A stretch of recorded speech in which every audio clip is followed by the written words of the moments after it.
What's up, guys? It's Benny. Once again, our audience has proven correct in predicting the future and reading the tea leaves, picking up the breadcrumbs, and understanding what's going to happen next, something that's very important when you're living in the real world. Yesterday, we talked to you about this cryptic tweet that had gone thermonuclear viral from Dan Bongino. He said that he'll never be the same after uncovering something very dark and sinister, corruption inside of the FBI. Here's the post. You can see that it has properly gone viral, 20 million views nearly, 43,000 reposts, and 210,000 likes. During my tenure here as deputy director of the FBI, I have repeatedly relayed that there are things happening that you might not be able to see, but they're happening. The director and I are committed to stamping out public corruption and political weaponization of both law enforcement and the intelligence operations. Pay attention to this last part. It'll come in handy. It's a priority for us. But what I have learned over the course of our properly predicated and necessary investigations into the aforementioned matters, that would be intelligence operations and federal law enforcement weaponization against political enemies, has shocked me to my very core. We cannot run a republic like this. I'll never be the same after learning what I've learned. We're going to conduct these righteous and proper investigations by the book and in accordance with the law. We are going to get to the answers we all deserve. As with any investigation, I cannot predict where it will land, but I can promise you that it will be a dignified effort at the truth, not my truth, not your truth, the truth. God bless America and those who defend her. Respectfully, Dan Bongino. So what we seized on yesterday was that this was an intel operation using federal law enforcement in order to destroy the deep state's political enemies. Well, that obviously points to only one thing. And while there are shades of the Epstein saga that may have something to overlap with this, the major news out of the FBI has been the bombshell Russiagate hoax documents that are classified and unclassified that have hit a strike force inside of the FBI. Now, this strike force is composed of Dan Bongino and Kash Patel. And we were reading the tea leaves yesterday as we watched someone who's done communication work for Kash Patel, Erica Knight, somebody who's very close with Kash and Dan, share this. And this is a fascinating little piece of media. The man who exposed the Russia hoax is now the FBI director and the one who's reviewing criminal referrals from Tulsi Gabbard. Told you so. Bit of a flex here by Erica as she shares this piece of media, Kash Patel connecting all of the dots in the Russiagate hoax. Now, you'll recall that it was Kash Patel who uncovered the hoax in the first place, working for Devin Nunes. You know, he's been waiting for this moment his entire life, but certainly for the last 10 years. And they did this in 2017, 2018, when President Trump was being impeached for being a Russian agent, right? So this is just one piece of evidence. I'll play you this video in just a moment, but there's another also massive piece of evidence. Dan Bongino quote tweeted this tweet, and he only engaged with this tweet one time, and most people missed it, but we didn't. And here's the quote tweet, just an article. That article links out here to a Just the News story on how the intel community assessment was false, how everything is opposite. Like, for instance, here in this very long and very detailed article, they go in depth as to how this intel community assessment tried to frame Republicans as being the party that the Kremlin favors when it's the exact opposite, right? And this is a long and breathtaking article. I encourage you to go read it. The URL is right there on your screen. Just the News is a fantastic publication. They go deep into the sourcing here behind the intel community assessment and how John Brennan, Clapper, Comey, and Barack Obama, along with Hillary Clinton, framed President Trump, when really the exact opposite was true. What they did was they used Russian spies. You understand what this is saying is that it was actually Hillary using the Russians. The Russians preferred Hillary. The Russians wanted Hillary. And she knows this. She pays Russian spies in order to write the dossier on Donald Trump. Is this what Dan Bongino's talking about? Now, we have no idea because Dan Bongino works outside of a classified SCIF, works inside of a classified SCIF, obviously reviewing these documents and the Russiagate documents that have just been delivered to the FBI. But Dan Bongino, Kash Patel on that strike force, and that's what this is about. Dan Bongino's confirmed it. This clip gets at Hillary Clinton. Now, who gives Dan Bongino the documents? Dan Ratcliffe. Dan Ratcliffe's the director of the CIA. Dan Ratcliffe. John Ratcliffe, Dan Bongino. John Ratcliffe, CIA director, gives Dan Bongino these documents. And here is Ratcliffe's this morning saying that it may well be Hillary Clinton who ends up in jail for this. An incredible clip.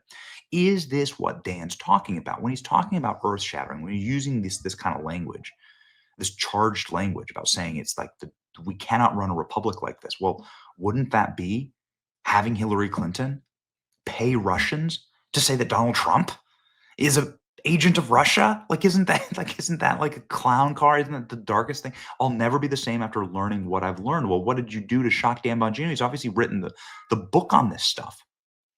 Is this, for instance, about the Mar-a-Lago raid? I'm going to play you all these clips. This is about Mar-a-Lago raid? Did they raid Donald Trump in order to get these documents? The Mar-a-Lago raid was about stealing these documents back from Trump because he declassified them on his way out the door. Is this what the political weaponization element of this is? Yeah, I think it's getting to that time. All right. Okay. Here's what Ratcliffe says this morning about Hillary Clinton. So what I think I hear you saying is there is still an opportunity for indictments, potential prosecutions, accountability from those people who may have lied under oath, like John Brennan, James Comey, and perhaps Hillary Clinton. Well, that's why I've made the referrals that I have. DNI Gabbard has made referrals, and why we're going to continue to share the intelligence that would support the ability of our Department of Justice to make bring fair and just claims against those who have perpetrated this hoax against the American people and this stain on our country. Director, one other question on this. Tulsi, as well as President Trump, used the word. Here's this fascinating take from Derek Harvey and Sobek on Tim Pool's show about Russiagate and how they raided Trump's house in order to steal back the Russiagate documents. This seems like it makes a lot of sense right now. I really think that one of the things that they had down there were the Russia hoax documents from the CIA showing CIA and FBI culpability. There were numerous investigations. Director Ratcliffe, former DNI director, Ratcliffe has talked about this. I think that's probably one of the things that they would have had down there because he ordered those to be declassified. The fact that DOJ did not go through with the process over there for further dissemination of these documents as declassified doesn't make those documents any less. So you're talking about the underlying Spygate documents, the original documents that started the entire operation that became Russiagate, that became the dossier, everything else. We're talking about the original electronic communications and everything else that was pulled during. And this, when you were in working with Nunes, you worked with Kash Patel and so many other, and the late great Rich Higgins, by the way. For example, the investigation of what CIA was actually doing and the evidence that they looked at to come up with the conclusion that Russia wanted Trump to win in the 2016 election.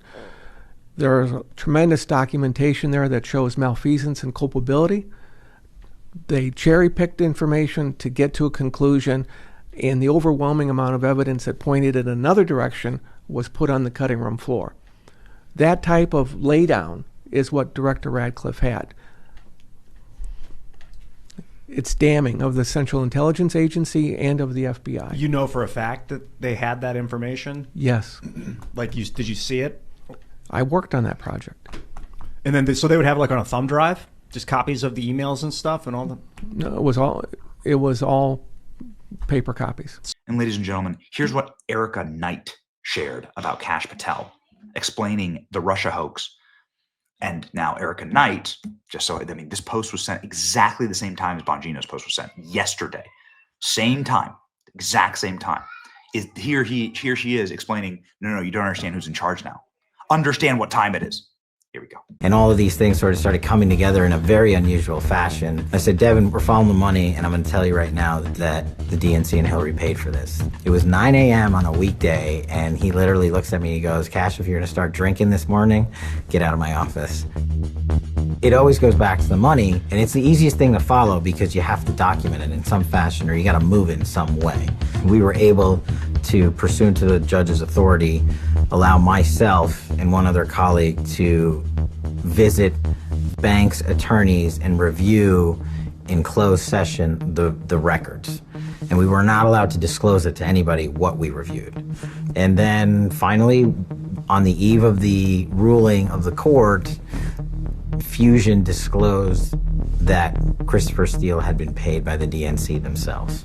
There were names that would eventually come out that were being paid by Fusion. Names now that are public, but at the time weren't. Nellie Orr, the wife of Bruce Orr, was being paid by Fusion GPS. We would come to learn to do Russian intelligence information gathering and then submit it to the FBI. We were able to figure out that the attorneys, Perkins Coie, were the attorneys for the DNC. Nellie had been working, Bruce's wife, had been working for Fusion GPS. The folks that Perkins Coie paid $10 million to, and then they took that $10 million and paid Christopher Steele $168,000 to dig up dirt. They paid Nellie Orr, I think, $50,000 to do her research against the president and his daughter. And they fed all of that directly to the Bureau, who then used it in the FISA and in the investigation against the president. So now you've connected the money and the people and put the political party right in the middle of your opponent. It's outrageous. Ladies and gentlemen, all we can do is explain this in public. We were right yesterday when we initially, our snap decision on this, like our snap takeaway, doing our research and having our phone calls and connecting the dots with the people that we know. We were right. We were right. And they've all but confirmed it. So one of the most viral tweet in the history of Dan Bongino all points to one thing. This scandal is going to explode. Get ready. H. Boy Benny, like, share, and subscribe. See ya.